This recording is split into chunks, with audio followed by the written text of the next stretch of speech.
Get you inside safe and sound before it gets dark. And I've got the flashlight. I know. I'm okay. Alice had a phobia. The fear of darkness. I wanted to make sure we were inside with the lights on before sunset.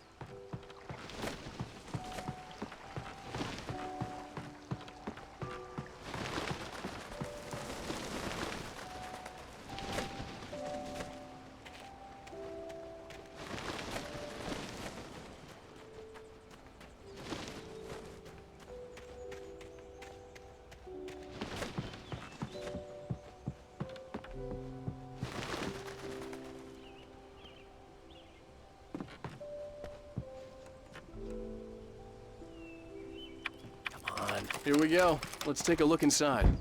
It's dark in there. We need lights. Can you figure out how to get the power on, honey? Hello? Anyone here?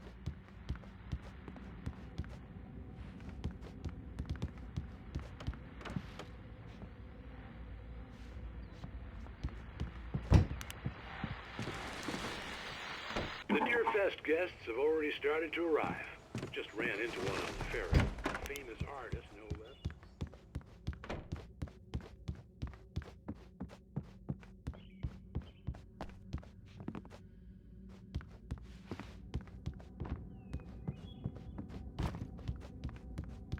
He's my favorite writer. Well, Rose, I just saw him at the diner. Oh, I am so excited he's here. I'm sure he's glad to be here, too. Well, folks, I guess the secret's out. This is Pat Maine. I'm The power cable goes to that A shed shoebox filled with books by Thomas Zane sat on the shelf. I'd never heard of him before.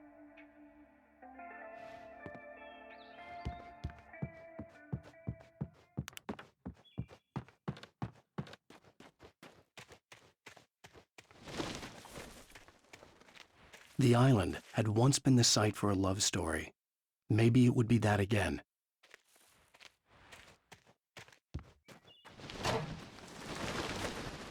An old generator had been connected to the power cable.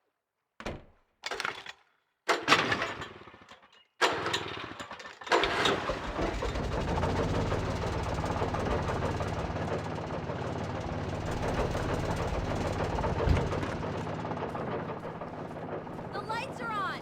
Good work, honey. I'll freshen up a bit and start settling in. Okay, I'll look around a bit. Sure thing! Have fun!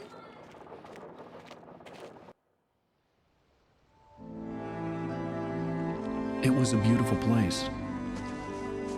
I told myself I could rest here, sleep here, and forget about my work.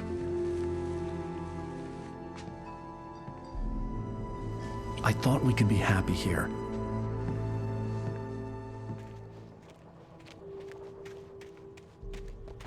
Alice had told me about Cauldron Lake Lodge. The old building used to be a hotel, but these days it was no longer open to the public.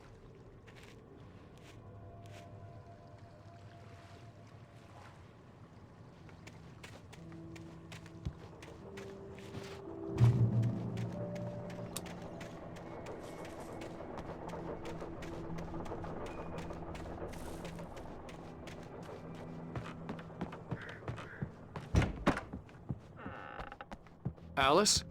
Honey? Alan, I'm upstairs. I have a surprise for you.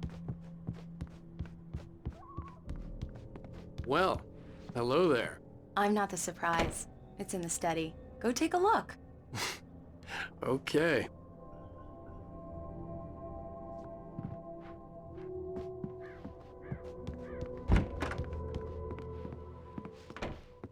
Surprise! Alice? What is this? I guess I have a small confession to make.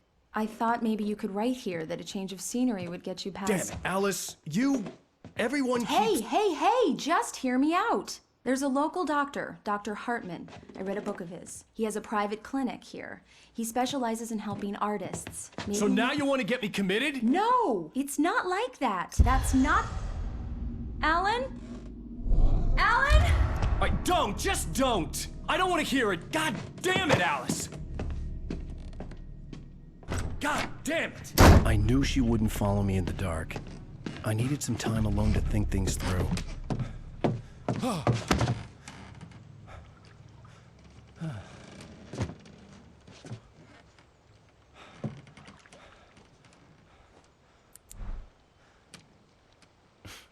Damn it.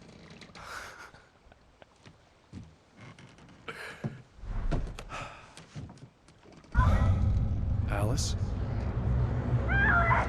Alice? Alice! The cabin had gone dark. All the lights were out.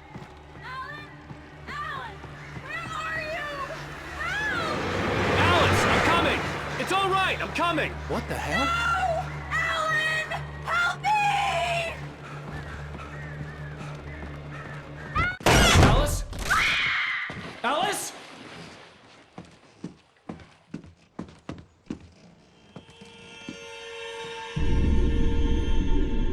Oh no!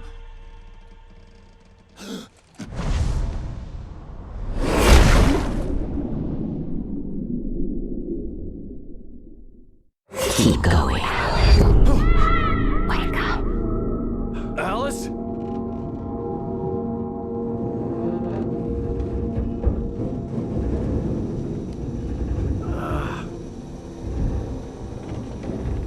Waking up in the crashed car felt like I had woken from one nightmare and entered another.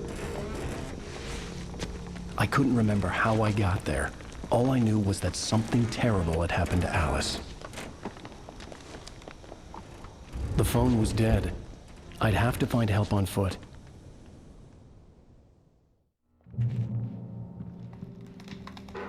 Among Alice's things was a book, The Creator's Dilemma, by a Dr. Emil Hartman. Seeing the book brought back my fight with Alice. I didn't like it, and I didn't like the guy's smug face on the cover either.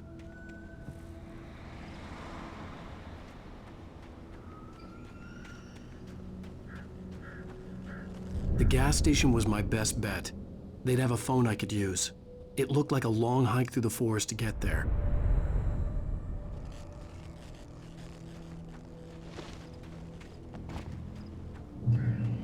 Damn.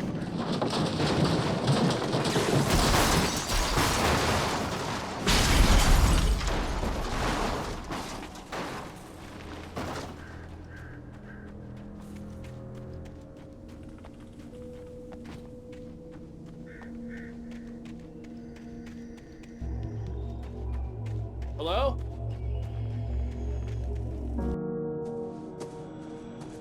Hello? Is someone there?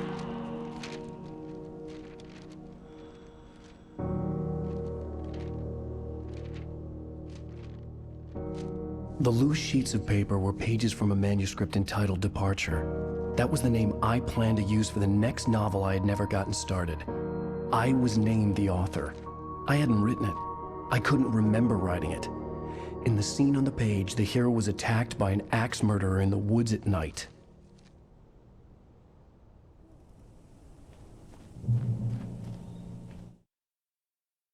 Departure by Alan Wake. The man turned to face me. His face was covered in shadows. It was hard to make him out in the darkness of the forest that surrounded us, but the axe he lifted was plain to see. It glistened with the blood of his victim. He grinned madly. The shadows were alive, distorting his features. It was a scene from a nightmare, but I was awake.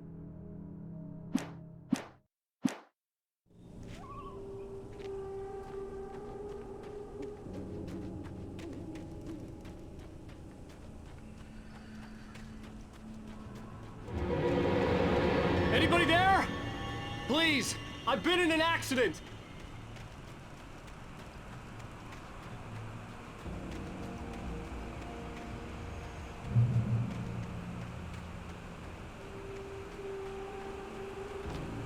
The lights up ahead were a good sign. Maybe I wouldn't have to hike all the way down to the gas station to find a phone.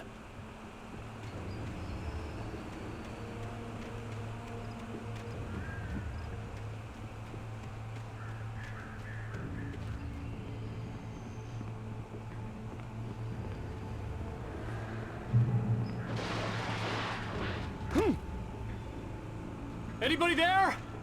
Please, I've been in an accident. Hey!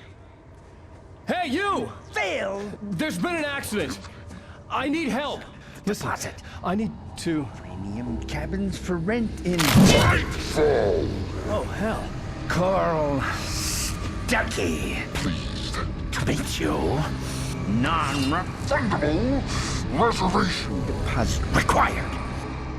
Fair and square. Fair and square. Carl Stuckey. Pleased to meet you. Trading.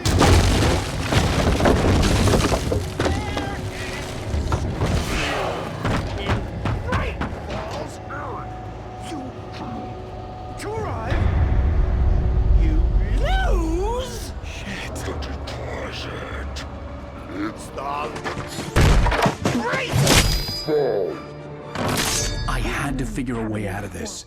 Any second now, and Stuckey would be knocking on the door with his axe like Nicholson in The Shining.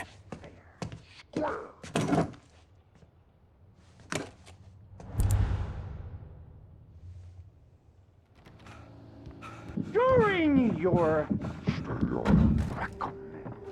trying it's the latest thing. Yes. Great Falls Sheriff Station. How may I... Hello? One stone. This is bad.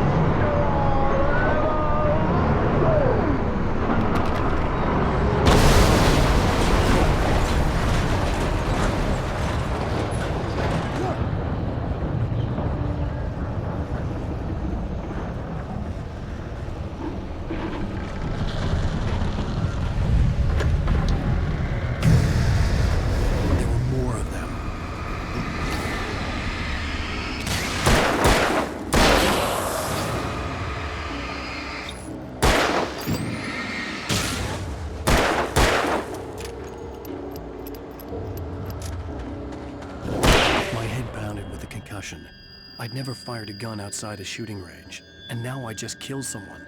Or something. There were no bodies. They just disappeared. If I was dreaming, it felt real enough to make me sick.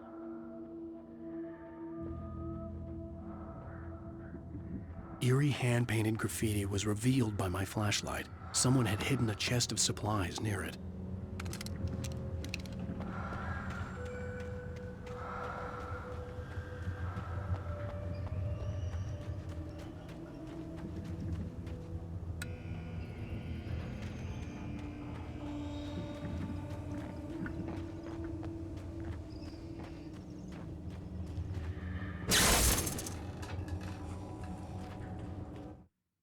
The Taken stood before me. It was impossible to focus on it, as if it stood in a blind spot caused by a brain tumor and eye disease.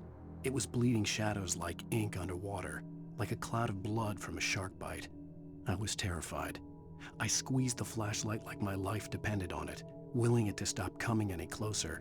Suddenly something gave, and the light seemed to shine brighter.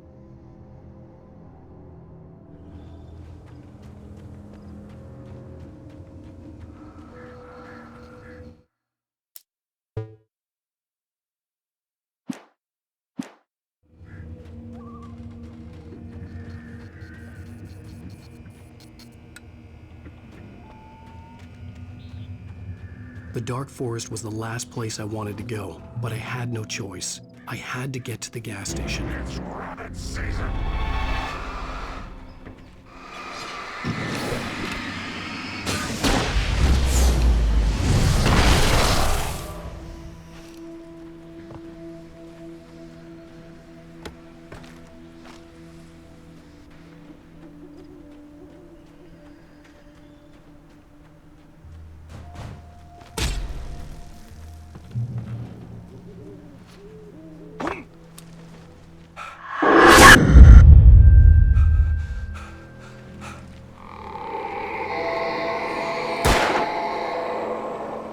What the hell was that?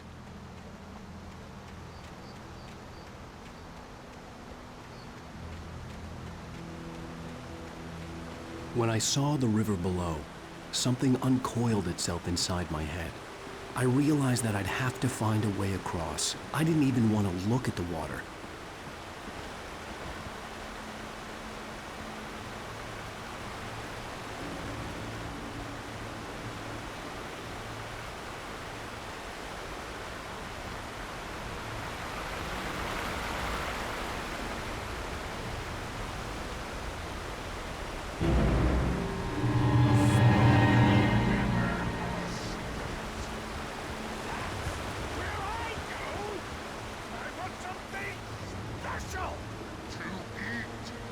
Stucky was still out there, in the dark, stalking me.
Taken.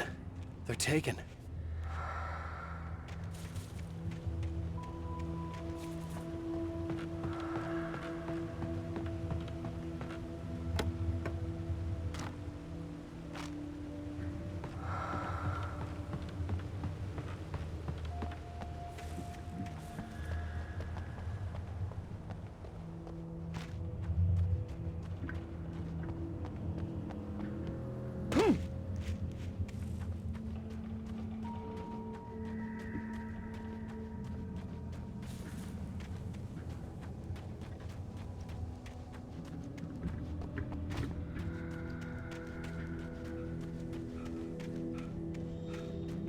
The staircase was broken.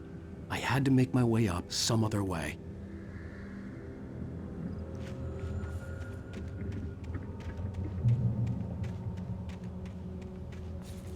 There was no power. There was bound to be a generator somewhere at the logging site.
I heard them before I saw them, swooping down from the sky and screeching as they came. I spun around just as the cloud was upon me. For an instant, I stared into 100 dead eyes, black pearls glittering in the darkness. I raised the flashlight and the swarm exploded like fireworks. Feathers burned, turned into ash. I couldn't hear my scream above theirs.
I was just outside for a breath of fresh air, and what a night. I know most of you are probably in your beds by now, but if you're still up and around, take a moment. Step outside for a spell and breathe in deep.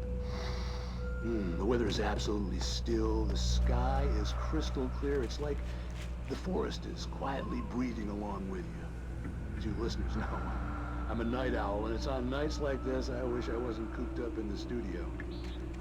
Makes an old man like me wish I could just roam wild. But here I am, and don't keep you company all night long if I weren't. It looks like I'm not the only one staying up late. Caller, you're on here. Hello, Maurice. What are you up to? Well, I was just taking Toby on his walk. Oh, isn't it beautiful out there? Sure, but Pat, the reason I called is that Toby heard something rustling in the undergrowth and took off after it, and I couldn't find it. Probably a rabbit. Sure. Toby loves rabbits. Well, sure. Anyway, I figured that, if anyone runs into Toby, they could grab him. My number's on his collar. And Toby's a friendly dog? Toby loves people. Usually he comes back, but we were pretty far from home, and it sounds like he went pretty wild there. Great dog, but just too dumb for his own good. Well, Maurice, it's out there now. Hope Toby comes home soon. Yeah, thanks. You have a good night now.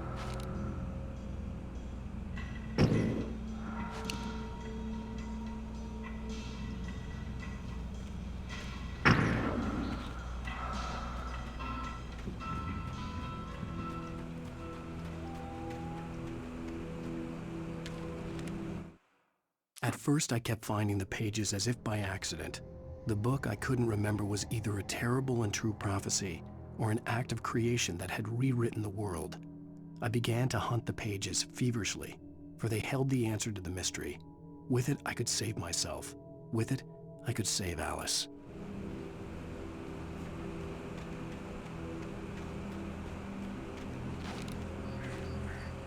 The gas station was closer now, its light welcoming in the darkness. Paul makes the best dogs in the state. Belly Burster is the best with no contest. Monster Dog is second best. The famous dog is...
I stepped into the gas station's garage. It was dark and quiet. The place was a mess. It looked like someone trashed the place or that there'd been some kind of fight. Light spilled into the room through an open door at the back, and I made my way toward it. Without any warning, I was blinded by a bright light. An old portable TV on the shelf had come alive by itself. Impossibly, I could see myself on the screen, talking like a madman.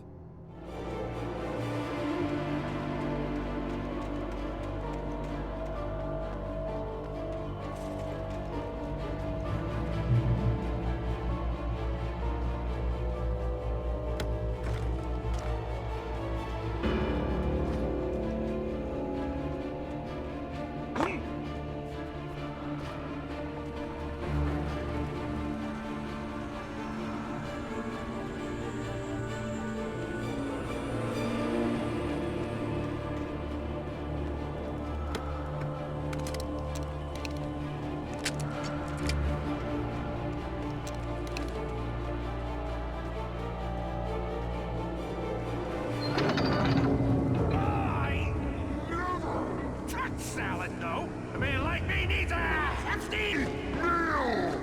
That's for the day.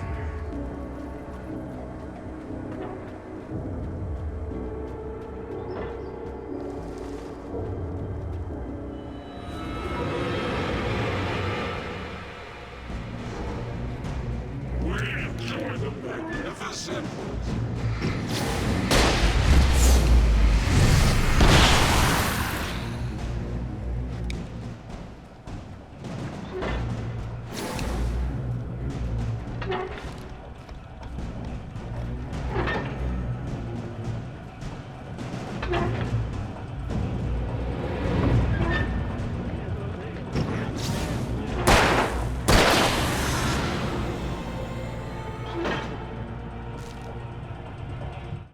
The cabin on Cauldron Lake?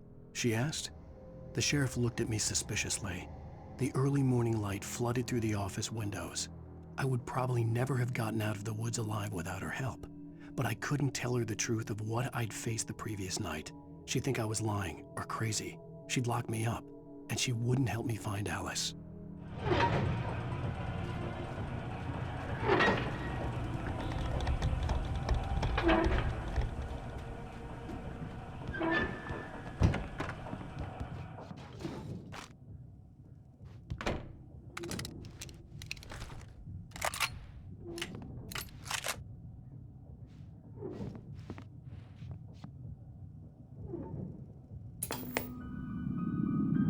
Science. It bestows immortality on those who advance it to elevate all of mankind. Newton, Einstein, Sagan, princes among men. But the price for such a legacy is steep indeed. In Night Springs. Tonight's episode, a quantum suicide. If our lives are already written, it would take a courageous man to change the script. Having called a press conference, Dr. Barclay Colvin is about to demonstrate that very courage. Ladies and gentlemen of the press, I am Dr. Barclay Colvin, and I'm glad so many of you could join me here at the Moorcock Institute. Tonight, I'm going to give a practical demonstration of the many worlds interpretation. As you can see, this is a loaded 9mm pistol. It shall be part of a thought experiment. And now, a real experiment, known as a quantum suicide. Did he say suicide? Is that a real gun? He's kidding, right? Please, stay calm. There is no risk. Observe what occurs when I place the weapon against my own forehead. Now, you might think this round is merely a dud. Not so. Observe the flower pot. And yet, I myself cannot be harmed with this gun. With each pull of the trigger, two new realities branch off. One in which the weapon didn't fire, and one where it did. With my machine here, I have ensured that this reality is always the former. I have bestowed upon myself quantum immortality. Under no circumstances can this gun kill me. So wait. What you're saying is that every time you pull the trigger, in another reality, you die? Yes, of course, but that's completely trivial. There's an infinite number of things that could happen at any moment, and they always do happen somewhere. The point is, this one thing did not happen here. You're insane, Colvin. Insane? Insane? Hey, was this thing supposed to be plugged in? I stumbled on it. You fools! Gaze upon quantum immortality.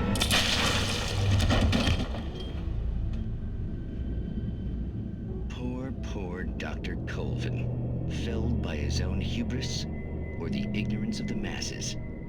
Perhaps he should have left the crate unopened, the decaying atom unobserved. Curiosity often kills the cat. In Night Springs.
Stucky's body vanished, leaving behind only a lifetime of nightmares to come, assuming I'd reach the lights at the gas station alive.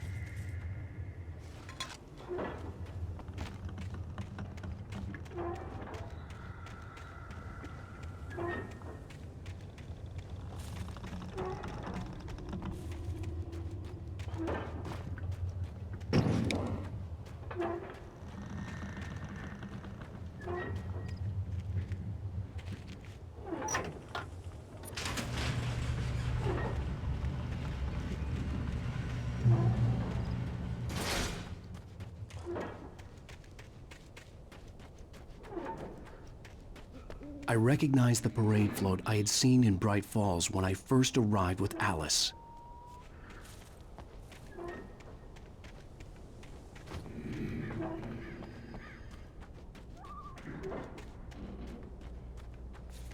After the insanity I had just experienced in the darkness, the lights of the gas station felt comforting.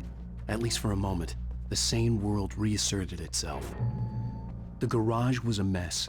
It looked like someone had trashed the place, or that there'd been some kind of fight. All right. I'll keep writing. Outside, there's only darkness. Outside the cabin, outside the story, there's only darkness. I can feel her presence in the dark. Just now, I could smell her perfume in the room. I'll reach her. I'll fix it up. I'll bring her back. The story will come true. If I stop, she's lost. I don't believe this. It'd been me on the TV, talking crazy.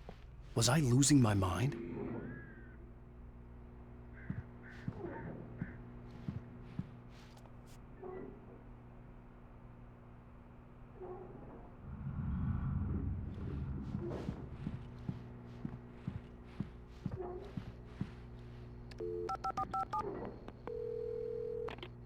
Great Falls Sheriff Station.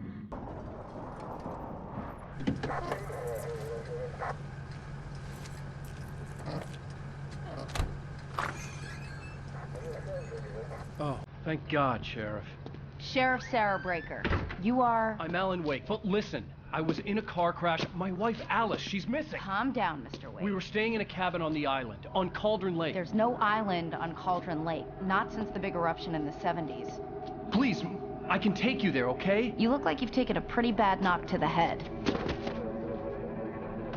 Are you okay? Listen. We'll figure this out. Please get in the car. We'll swing by the lake and then we'll go to the station, okay? Mr. Wake, have you seen Stucky, the guy who owns this place? I realized I couldn't tell her what had happened in the forest. She wouldn't have believed me. And then she wouldn't have helped me with Alice.